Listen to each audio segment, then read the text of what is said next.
Guys আমি আজকে একটা অনেক বড় চ্যালেঞ্জ নিয়েছি। তো আমি আজকে করব 300 পুশ আপ চ্যালেঞ্জ। তো 300 পুশ আপ মারার পর আমার চেস্টের অবস্থা কি হবে তোমরা বুঝতেই পারছো। তো তোমরা ভিডিওটা শেষ পর্যন্ত দেখতে থাকো কি হয়। ফার্স্টে আমি ঘরের ভিতরে পুশ আপ মারছিলাম। ঘরের ভিতরে প্রায় 50টা পুশ আপ মেরেছিলাম। কোনো রকমে 100টা পুশ আপ মারার পর আমি ভাবলাম চ্যালেঞ্জটা পুরো আর কমপ্লিট করতে পারবো না। দেখো 150টা পুশ আপের মধ্যে আমার চেস্টে কত পাম্প চলে এসেছিল।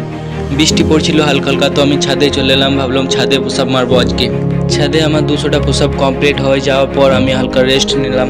200টা পুশ আপে আমার এত পাম্প চলে এসেছিলো আমি আর কি বলবো, তোমরা তো দেখতেই পাচ্ছ। তো আমি আবার কাজে লেগে পড়লাম। তো আমার 250টা পুশ আপ কমপ্লিট হয়ে গেল। আজ আমার ডে 29। তো আমার 300 পুশ আপ ফাইনালি কমপ্লিট হয়ে গেল। এবার চেস্টের পাম্পটা দেখে নাও। Devil in a red dress. Call 911, I'm a killer. You know I hate to confess. Bang bang, got my hand on the trigger.